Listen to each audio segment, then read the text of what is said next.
আসসালামু আলাইকুম। আমার নাম মোহাম্মদ মেহেদী হাসান। আমি পাটকেলঘাটের নোয়াকাটি গ্রামে বাস করি। 2019 সালে আমার পায়ে টিউমার ধরা পড়ে। পরবর্তীতে সেটা ক্যান্সারের রূপ নেয়। 2021 সালে আমি সুস্থ হয়ে যাই। সম্প্রতি আবার এই রোগটা ফিরে আসছে। আমার ট্রিটমেন্ট চলতেছে। আমি সাতক্ষীরা সরকারি গভর্নমেন্ট কলেজে পড়ালেখা করি। অনার্স প্রথম বর্ষে। আমার ট্রিটমেন্টের জন্য ব্যয়বহুল খরচ। পূর্বে আমার পিতা আমার পিছে অনেক টাকা খরচ করছে, প্রায় 30 লক্ষ টাকা। এখন ডাক্তার এই ট্রিটমেন্ট চালাতে প্রায় 15 লক্ষ টাকার বেশি খরচ হবে, যেটা আমার পরিবার থেকে চালানো সম্ভব হচ্ছে না। আমার সামনে বিসিএস ক্যাডার হওয়ার স্বপ্ন আছে। আপনারা আমাকে সাহায্য করেন, আমি যেন সুস্থ হয়ে আবার পড়ালেখা চালায় যেতে পারি। আসসালামু আলাইকুম। দর্শক, আমি আসছি আজকের এক অসহায় পরিবারে হাজির হয়েছি। আপনাদের যে দৃশ্যটি বা যে চিত্রটি তুলে ধরার চেষ্টা করেছি সেটা হলো সাতক্ষীরা তালা উপজেলার পাটকেলঘাটা থানার নোয়াকাটি গ্রামের এক ক্যান্সার আক্রান্ত মেহেদী হাসান বাঁচতে চাই, এই ধরনের একটি প্রতিবেদন নিয়ে আজকের আপনাদের সামনে আমি হাজির হয়েছি। তো আপনারা মেহেদী হাসানের কথা শুনলেন। সে বিশেষ পড়ার স্বপ্ন তার আজ প্রায় ধূলিসাৎ হতে চলেছে অর্থনৈতিক অভাবের কারণে। সে একজন মেধাবী ছাত্র। তার এসএসসিতে A-, এইচএসসিতে A গ্রেড, এবং সে আশা করতেছে অর্থনীতি বিভাগ নিয়ে সে সাতক্ষীরা গভর্নমেন্ট কলেজে অনার্সের প্রথম বর্ষের ছাত্র হিসাবে অধ্যয়নরত। আমরা এখন তার পিতার কাছ থেকে ছেলের অসুস্থতা এবং অর্থনৈতিক যে অবস্থা আমরা একটু শুনি। আসসালামু আলাইকুম। আমার একটাই ছেলে আর একটাই মেয়ে। আমার মেয়েটা আমি বিবাহ দিছি। একটা ছেলে আছে, তাকে আমি লেখাপড়া শেখাই।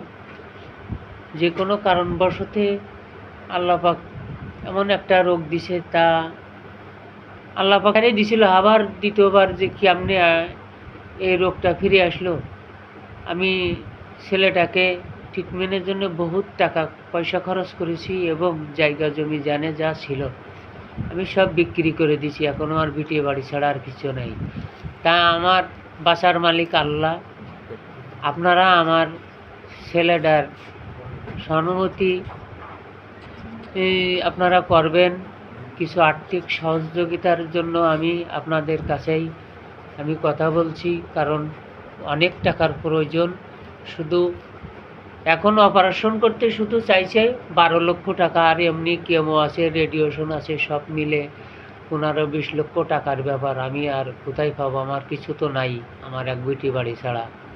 তাই আমার ছেলেটা আপনারা দোয়া করবেন যাতে সুস্থ হয়ে যায়। আপনারাও একটু এগিয়ে আসলে আমার সন্তানটা দুনিয়ার মুখ দেখবে এবং লেখাপড়ার দিকে সে এগিয়ে যেতে পারবে। আপনাদের মাঝে বেঁচে থাকতে চাই, এই বলে আমার কথা শেষ করছি। আসসালামু আলাইকুম। দর্শক, আসসালামু আলাইকুম। শুনছিলেন আপনারা তার পিতা অর্থাৎ মেহেদী হাসানের পিতা আব্দুল হামিদ খানের আকুতি। এবার আমরা একটু শুনব তার গর্ভধারিণী মায়ের যে আকুতি বা ছেলেকে বাঁচানোর যে আপনাদের কাছে দাবি দেওয়া বা করজোড়ে মিনতি। আপনারা শুনুন এবং চলুন শুনে আসি উনি কি বলেন। আসসালামু আলাইকুম রহমতুল্লাহি ওয়া বারাকাতুহু। আমার একটা আবেদন হচ্ছে এই যে আমার সন্তানের পিছনে আমার স্বামীর যাবতীয় যা সম্পত্তি ছিল সব কিছু নষ্ট করে আমার সন্তানকে ট্রিটমেন্ট করেছি, এবং ভারত, বাংলাদেশ সব জায়গায় হয়ে আল্লাহ দিলে আমার সন্তান সুস্থ ছিলেন। পুনরায় আবার আমার সন্তান অসুস্থ হন। আমার বাপের বাড়িতেও যে ভিটে বাড়ি যা আমি ছিল সবই আমি বিক্রি করে আমার সন্তানের পিছনে দিয়েছি। আপনারা সবাই আমার সন্তানের দিকে একটু আগুবেন। আমার সন্তান বাঁচতে চায়, আমার সন্তান ভালো এই দেশে একজন নাগরিক হিসাবে থাকতে চায়। সেই হিসাবে আমি আপনাদের কাছে আবেদন করি, সবাই দোয়া করবেন আমার ছেলেটা যাতে পড়াশোনা করে, সে একজন বিসিএস ক্যাডার হতে চায়। সে আপনাদের মাঝে থাকতে চাই। তার জন্য আমি কিছু আর্থিক সহায়তা চাই, যে আমার সন্তানটা আপনাদের ভিতরে চলাফেরা করতে পারে, সেইভাবে আপনারা আমার সন্তানের দিকে একটু খেয়াল করবেন। আমি মাই আর কি বলবো আমার সন্তানের জন্য, আমার আর কিছু বলার নাই। এতে আমি শেষ করলাম। আসসালামু আলাইকুম।